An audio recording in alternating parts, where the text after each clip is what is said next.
ৰাজ্যত কপাই যোৱা যোৰহাটৰ গণপ্ৰহাৰত নিহত ছাত্ৰ নেতা অনিমেষ ভূঞাৰ ঘটনাৰ লগত জড়িত দোষীক অতি সোনকালে কৰায়ত্ব কৰাৰ দাবীত সৰুপথাৰ নগৰৰ মাজমজিয়াত বীৰ লাচিত সেনাৰ গোলাঘাট জিলাৰ সমিতিৰ উদ্যোগত ধনশিৰি মহকুমাৰ সমিতি,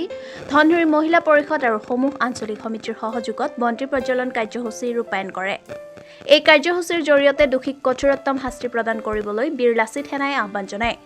মৃত অনিমেষ ভূঞাৰ আত্মাৰ সদগতিৰ বাবে ধনশিৰি মহকুমাৰ বীৰ লাচিত সেনাসকলে এই কাৰ্যসূচীৰ জৰিয়তে শ্ৰদ্ধাঞ্জলি জ্ঞাপন কৰে। অনিমেষ ভূঞা নামৰ এজন যুৱকক কেইজনমান দস্যুৰূপী দানৱীৰ ব্যক্তি কেইজনমানে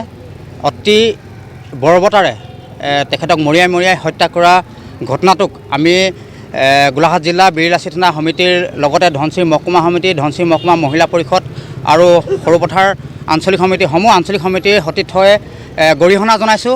ধিক্কাৰ জনাইছোঁ আৰু লগতে এটা কথা দাবী উত্থাপন কৰিছোঁ প্ৰশাসনক আৰু চৰকাৰক যে অতি শীঘ্ৰে সকলো দোষীক কৰায়ত্ব কৰি উচিত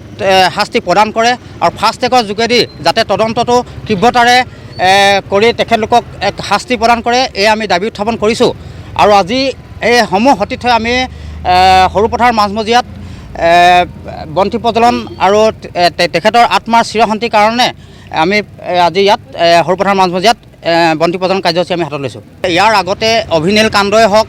বা যোৰহাটৰ এজন ডাক্তৰকো যেনেকৈ বাগানীয়া মানুহে মৰিয়াই হত্যা কৰিছিল, কিন্তু আজিলৈকে আমি অসমবাসী ৰাইজে আমি কোনো এক ন্যায় পাবলৈ আমি সক্ষম নহ'ল। কিন্তু আজি যোৱাকালি এই ঘটনাটোৰ অনিমেষ ভূঞা নামৰ যুৱকজনৰ যি ফাষ্ট ট্ৰেক আদালতৰ কথা চৰকাৰে ঘোষণা কৰিছে, কিন্তু যাতে কথাৰে নহয় কামেৰে যে ইয়াৰ সমগ্ৰ ৰাইজৰ এক আস্থা দিয়ে, তাৰে মই চৰকাৰক আমি অনুৰোধ জনাইছোঁ। প্ৰশাসনে প্ৰত্যেকটো ঘটনাৰ হোৱাৰ উমান পালেও কিন্তু প্ৰশাসনে আধা ঘণ্টা বা এঘণ্টা পলম কৰি কিন্তু উপস্থিত হয়গৈ। বৰঞ্চ প্ৰশাসনে যিধৰণে নিচেই ওচৰতে প্ৰায় 5 মিনিট দূৰত্ব